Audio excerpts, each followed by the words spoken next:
Hello students, आज के lecture में हमें इफेक्टिव न्यूक्लियर चार्ज पढ़ना है और इसको हम जेड इफेक्टिव भी बोलते हैं। तो जेड इफेक्टिव को शुरू करूँ उससे पहले हम ये देखेंगे कि क्या इसका इंपॉर्टेंस वाकई में है कि सिर्फ ऐसे ही पढ़ रहे हैं, इंपॉर्टेंट है कि नहीं है। अब देखो, एग्जाम के पॉइंट ऑफ व्यू से बात करूँ तो डायरेक्टली क्वेश्चन बिल्कुल नहीं पूछता, बिल्कुल नहीं पूछेगा इससे, लेकिन इनडायरेक्ट वे में पूछ लेगा, इसके एप्लीकेशन पर पूछ लेगा। मतलब कि जैसे कि साइज बढ़ रहा है भाई पीरियोडिक टेबल में लेफ्ट से राइट, इसका रीजन क्या है? Z effective. आयनाइजेशन एनर्जी कम हो रही है चाहे बढ़ रही है, उसका रीजन क्या है? Z effective. मतलब बहुत सारी चीजों का जो यूज होने वाला है इसमें, टॉपिक में जो यूज होगा वो जेड इफेक्टिव यूज होगा। अगर आपको जेड इफेक्टिव ही नहीं पता होगा तो बाकी टॉपिक आप सीखने में थोड़े असक्षम होंगे, असमर्थ होंगे। ठीक, तो उसी को पूरा करने के लिए हमें क्या करना है? जेड इफेक्टिव को सीखना है। तो मेरा नाम है शशांक और इस लेक्चर को शुरू करते हैं जेड इफेक्टिव न्यूक्लियर चार्ज से। और हेडिंग ऑलरेडी डाल चुके हैं, इफेक्टिव न्यूक्लियर चार्ज, टाइम बचाने के लिए। तो इसको सीखने के लिए दो चीजें पढ़ते हैं। सबसे पहले दो चीजों से देखते हैं, मल्टी इलेक्ट्रॉन सिस्टम, और दूसरा देखते हैं बच्चों की इसमें सिंगल इलेक्ट्रॉन सिस्टम। ठीक है। अब मल्टी इलेक्ट्रॉन सिस्टम का मतलब आपको पता है क्या होता है? मल्टी इलेक्ट्रॉन सिस्टम का मतलब होता है कि एक से ज्यादा इलेक्ट्रॉन किसी में प्रेजेंट हो। जैसे लिथियम हो गया, बेरिलियम हो गया, सोडियम हो गया, मैग्नीशियम हो गया, जितने भी होंगे आपके क्या होंगे सारे, ये आपके क्या होंगे? Multi electron system. एक से ज्यादा इलेक्ट्रॉन प्रेजेंट होते हैं। ठीक है। लिथियम में आप पूछोगे सर कितने इलेक्ट्रॉन होते हैं? 3 इलेक्ट्रॉन होते हैं। मैग्नीशियम में सर कितने होते हैं? 12 होते हैं। सोडियम में कितने होते हैं सर? 11 होते हैं। ठीक। सिंगल इलेक्ट्रॉन सिस्टम में आपको एक इलेक्ट्रॉन, सिंगल मतलब एक सिस्टम, मतलब इलेक्ट्रॉन मतलब एक इलेक्ट्रॉन, तो क्या होगा? Hydrogen.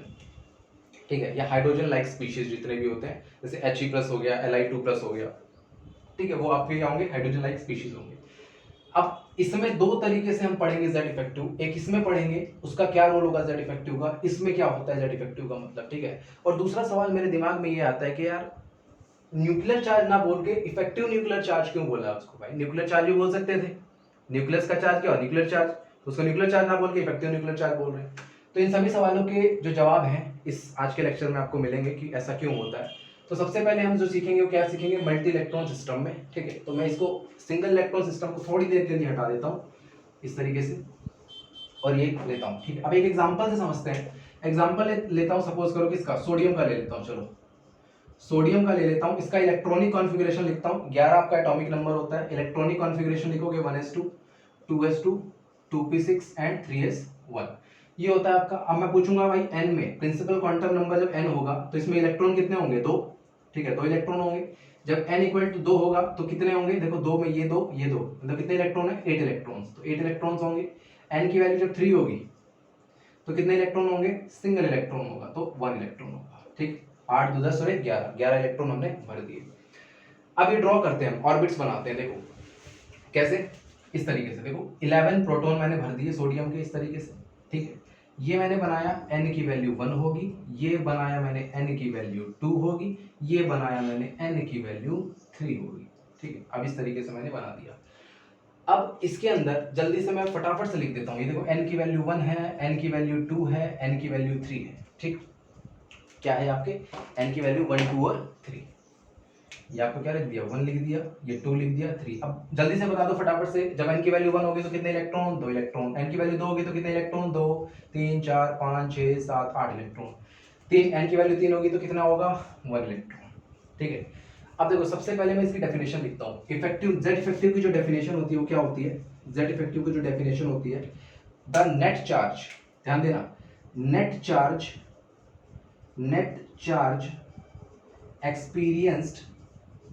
experienced by an outermost electron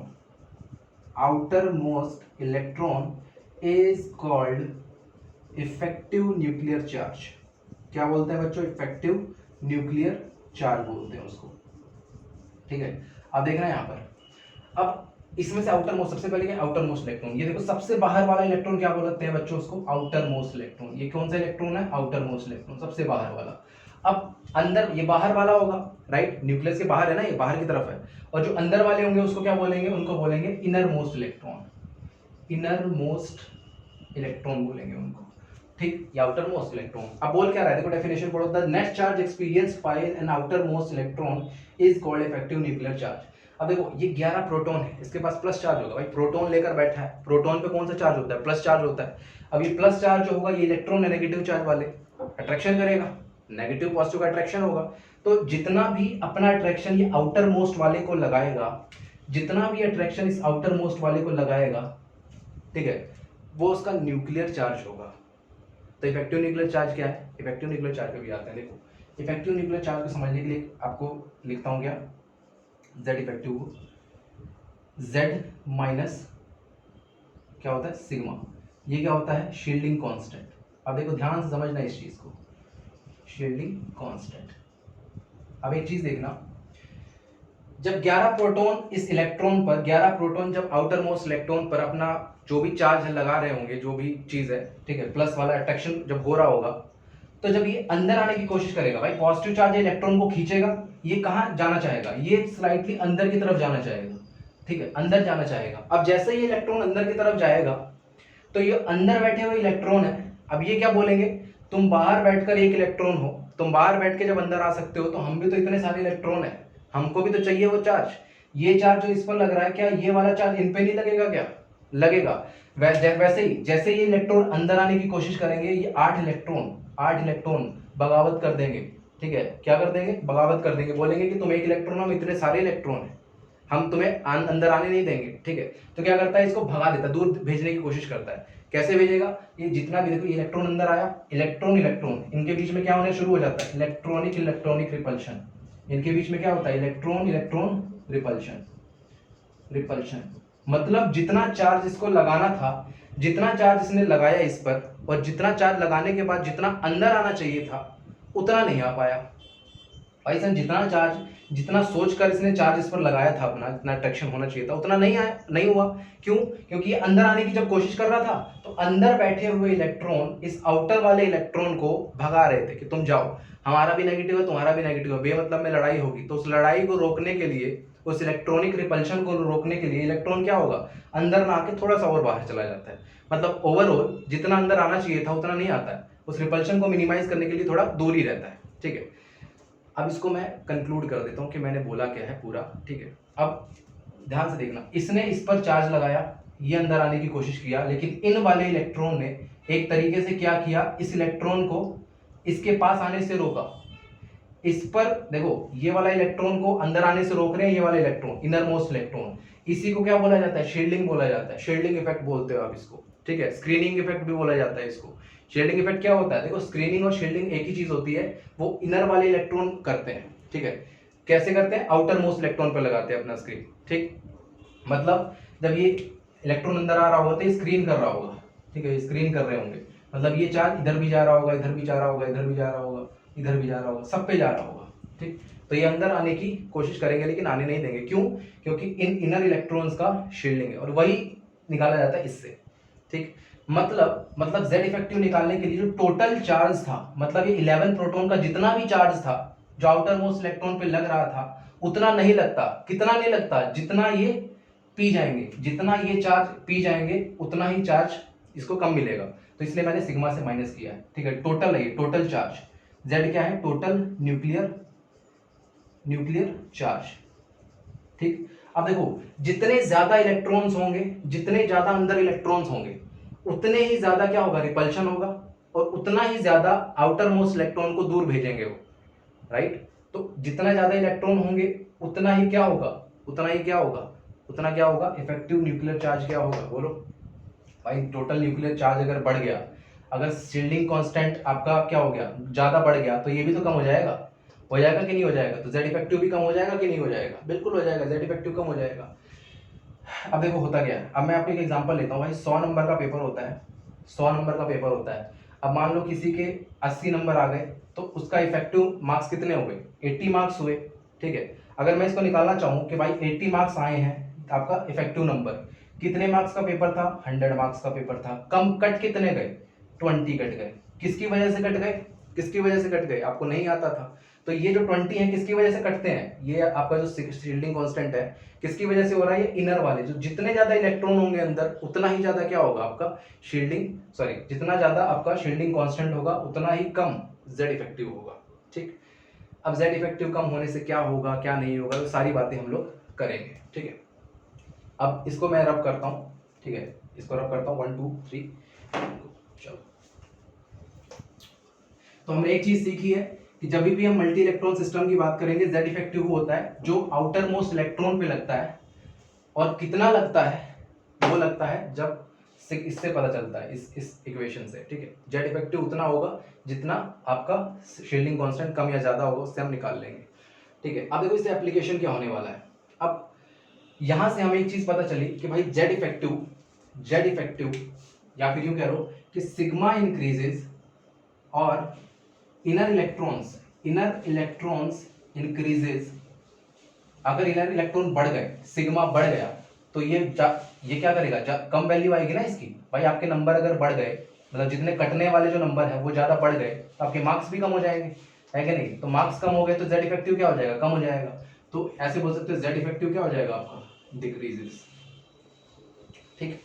और जेड इफेक्टिव डिक्रीज होने से क्या होता है, देयरफॉर, या फिर इधर लिखो देयरफॉर, जेड इफेक्टिव डिक्रीज होने से क्या होगा आपका, जो आपका एटॉमिक रेडियस है या फिर साइज बोलते हो, जिसको साइज बोलते हो, वो क्या हो जाएगा, वो इंक्रीज हो जाएगा, ठीक। अगर मान लो सिग्मा जो है, अगर सिग्मा, सेकंड इधर बना लेते हैं, इसको हटाता हूं मैं। अगर सपोज करो सिग्मा जो है वो इंक्रीज हो गया ना, सॉरी डिक्रीज करते हैं आपकी बात, डिक्रीज हो गया, तो जेड इफेक्टिव क्या होगा, भाई आपके नंबर कटने वाले थे, जो नंबर कट रहे थे अब वो अब कम हो गए, तो जेड इफेक्टिव बढ़ जाएगा। मतलब सपोज करो यहाँ 20 नंबर कट रहे थे, अब आपका नंबर कम कट रहे हैं, अब 10 नंबर ही कटे 100 में से, तो कितने आए इफेक्टिव नंबर, कितने आए, 90 आए। तो जेड इफेक्टिव बढ़ गया पहले से, पहले 80 आ रहे थे नंबर आपके, अब 90 नंबर आ रहे हैं। तो जैसे जैसे आपका सिग्मा कम हो गया, कटने वाले कम हो गए, तो जेड इफेक्टिव क्या हो जाएगा, इंक्रीज हो जाएगा। अगर जेड इफेक्टिव इंक्रीज हो गया तो आपका जो साइज है वो क्या हो जाएगा, डिक्रीज हो जाएगा, ठीक है। और आप बोलोगे साइज क्या होता है सर, अरे साइज कुछ नहीं होता, ये 11 प्रोटॉन का मतलब जो न्यूक्लियस होता है, न्यूक्लियस से आउटर मोस्ट के इलेक्ट्रॉन की जो डिस्टेंस होती है, that is your size, atomic radius जिसको बोलते हो। न्यूक्लियस से आउटर मोस्ट इलेक्ट्रॉन तक की दूरी आपकी क्या कहलाती है, योर एटॉमिक रेडियस और साइज कहलाती है। सिंपल है। आप सोच के देखो भाई, अगर तुमने सिग्मा या इनर इलेक्ट्रॉन्स बढ़ा दिया आपने, ठीक है, तो जेड इफेक्टिव क्या डिक्रीज हो जाएगा। जेड इफेक्टिव अगर डिक्रीज हो गया, मतलब जेड इफेक्टिव अगर कम हो गया, तो आपका जो साइज है वो क्या हो जाएगा, बढ़ जाएगा। अरे सोच के देखो, अब ये सब छोड़ो, ये भी छोड़ो, खुद सोच के देखो भाई, मैंने ये प्रोटॉन लिया है, अगर इसका जेड इफेक्टिव बहुत ज्यादा है, बहुत ज्यादा है, मतलब वो आउटर मोस्ट इलेक्ट्रॉन को खींच रहा है बहुत अच्छे से। अगर वो आउटर मोस्ट इलेक्ट्रॉन को अच्छे से खींच पा रहा है, तो जो आउटर मोस्ट इलेक्ट्रॉन है वो ज्यादा अंदर चला जाएगा, और ज्यादा अंदर चला गया तो उसके बीच की जो दूरी होगी कम हो जाएगी, है ना। क्योंकि भाई एटॉमिक रेडियस क्या होती है, एटॉमिक रेडियस यही तो होती है, यही तो एटॉमिक रेडियस है। अगर जेड इफेक्टिव बढ़ गया, तो ये 11 प्रोटॉन इस इलेक्ट्रॉन को बहुत अंदर खींच लेगा, और अगर अंदर खींचे, सपोज करो ये इलेक्ट्रॉन यहाँ आ गया, तो इसका एटॉमिक रेडियस क्या हो जाएगा, कम हो जाएगा। कब, जब जेड इफेक्टिव बढ़ जाएगा। जेड इफेक्टिव अगर कम रहेगा तो ये कम खींचेगा आउटर मोस्ट इलेक्ट्रॉन को, कम खींचेगा तो कहीं दूर ही रहेगा, ये कहीं दूर ही रहेगा, सपोज करो यहीं रहेगा, ये यहीं रहेगा, ठीक है, सपोज करो इधर ही रहेगा। तो ये कब है, ये जब कब है, ये जब जेड इफेक्टिव क्या है आपका, जब कम है आपका, और ये कब है, जब जेड इफेक्टिव आपका क्या है, ज्यादा है, ठीक है। क्लियर हुई। मतलब आप जो पढ़ते हो कि आपका जो साइज होता है लेफ्ट टू राइट, वो आपका बढ़ जाता है, किसकी वजह से बढ़ता है, सिर्फ इसी की वजह से, सॉरी, लेफ्ट टू राइट जो साइज होता है कम हो जाता है क्योंकि आपका जेड इफेक्टिव बढ़ जाता है। उसका रीजन इतना ही होता है कि जो आउटर मोस्ट इलेक्ट्रॉन होता है वो न्यूक्लियस के ज्यादा करीब आ जाता है, जिसकी वजह से आपका साइज जो है वो क्या हो जाता है, कम हो जाता है, ठीक है। और भी जैसे चीजें हैं, देखो इसमें हमने ये चीजें पढ़ी, सिग्मा की वजह से, शील्डिंग कांस्टेंट की वजह से यहाँ पर क्या हो रहा था आपका सारा, इस शील्डिंग कांस्टेंट की वजह से क्या हो रहा था आपका, जेड इफेक्टिव आपका आ रहा था, जो भी आ रहा था टोटल में से शील्डिंग जितना भी था, मतलब शील्डिंग किस पे डिपेंड कर रहा था, इनर इलेक्ट्रॉन्स पे, ठीक है। जितना ज्यादा शील्डिंग इफेक्ट होगा या जितना ज्यादा स्क्रीनिंग इफेक्ट होगा, उतना ही आपका आउटर मोस्ट इलेक्ट्रॉन न्यूक्लियस से दूर रहेगा। स्क्रीन जितना ज्यादा करेगा, इस वाले चार्ज को यहाँ तक पहुंचने ही नहीं देंगे ये लोग, ये वाला इस वाले तक पहुंचने नहीं देगा। क्यों नहीं पहुंचने देगा, कौन नहीं पहुंचने, ये नहीं पहुंचने देंगे। तो स्क्रीनिंग इफेक्ट हमेशा, देखो शील्डिंग कौन करता है, शील्डिंग हमेशा इनर इलेक्ट्रॉन्स करते हैं, आउटर मोस्ट इलेक्ट्रॉन नहीं करते हैं शील्डिंग, इनर मोस्ट इलेक्ट्रॉन करते हैं। तो जितना ज्यादा शील्डिंग होगा, जितना ज्यादा अंदर वाले इलेक्ट्रॉन बाहर वाले को शील्ड करेगा, किससे, इससे, इस चार्ज के चार्ज से, ठीक है, उतना ही क्या होगा आपका शील्डिंग इफेक्ट होगा। जितना ज्यादा शील्डिंग होगा उतना ही कम जेड इफेक्टिव होगा, और जितना कम जेड इफेक्टिव होगा साइज उतना ही बड़ा होगा। भाई जेड इफेक्टिव कम होगा तो ये इलेक्ट्रॉन को अपने पास कम दूरी मतलब उससे बुलाएगा, ज़्यादा पास नहीं बुलाएगा, ठीक है, जेड इफेक्टिव कम होगा। बहुत ही ज़्यादा जेड इफेक्टिव हो गया तो क्या करेगा, आउटर मोस्ट इलेक्ट्रॉन को खींचेगा, फिर अंदर कोई भी प्रेजेंट हो, तू आ जा मैं देख लेता हूँ, मेरे पास चार्ज बहुत ज़्यादा है, ठीक है, आज तो नहीं बचेंगे ये लोग। तो इस तरीके से निकालते हैं। अब देखो, अब क्या करते हैं, तो मल्टी इलेक्ट्रॉन सिस्टम था, इसमें क्या हो रहा था कि इनर वाले इलेक्ट्रॉन्स भी क्या हो रहे हैं, इन्वॉल्व हो रहे हैं। इनर वाले इलेक्ट्रॉन्स की वजह से आउटर वाले इलेक्ट्रॉन को जितना अंदर आना चाहिए था उतना अंदर नहीं आ पा रहे हैं, ठीक है। अब क्या करते हैं, सिंगल इलेक्ट्रॉन सिस्टम लेते हैं, ठीक है, उससे समझने की कोशिश करते हैं। देखो सिंगल इलेक्ट्रॉन सिस्टम में सिंगल इलेक्ट्रॉन सिस्टम में single electron system single electron system कितने इलेक्ट्रॉन होंगे भाई। अब हाइड्रोजन के पास क्या होता है, 1s1 ही तो होता है, एक इलेक्ट्रॉन तो होता है। ये सपोज करो न्यूक्लियस है, इसके पास एक प्रोटॉन होगा, ये n की वैल्यू 1 है, n की वैल्यू 1 है, ठीक है। अब अभी हम क्या पढ़ रहे थे, अभी पढ़ रहे थे सर आपने जेड इफेक्टिव जो बताया था वो टोटल न्यूक्लियर चार्ज में से सिग्मा क्या था, शील्डिंग कांस्टेंट था, शील्डिंग कांस्टेंट था। अब मेरे को एक चीज बताओ यार, अब मुझे आप एक चीज बताओ, ये इलेक्ट्रॉन मैंने भर दिया n की वैल्यू 1 में एक इलेक्ट्रॉन भर दिया। अब ये प्रोटॉन इस इलेक्ट्रॉन पर क्या लगाएगा, ये आपका एटॉमिक साइज है ना, ये आपका क्या है, साइज है, ठीक। अब ये वाला प्रोटॉन इस वाले इलेक्ट्रॉन को खींचेगा।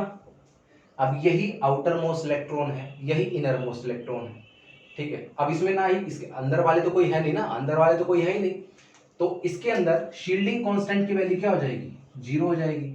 अरे भाई सिग्मा किसकी वजह से आ रहा था, इनर इलेक्ट्रॉन्स की वजह से आ रहा था, इनकी वजह से आ रहा था, ये जो थे इनकी वजह से। लेकिन इसमें तो अंदर इलेक्ट्रॉन ही नहीं है, तो इसमें इलेक्ट्रॉन नहीं है तो सिग्मा, शील्डिंग वगैरह, स्क्रीनिंग वगैरह सब खत्म। मतलब एक चीज और समझ में आती है मुझे कि स्क्रीनिंग इफेक्ट और शील्डिंग इफेक्ट की बात तब करेंगे जब हमारे पास मल्टी इलेक्ट्रॉन सिस्टम होगा। सिंगल इलेक्ट्रॉन सिस्टम में कभी भी हम शील्डिंग की बात नहीं करेंगे, स्क्रीनिंग की बात नहीं करेंगे। अगर 0 हो गया ये तो जेड इफेक्टिव किसके बराबर आ गया, जेड के।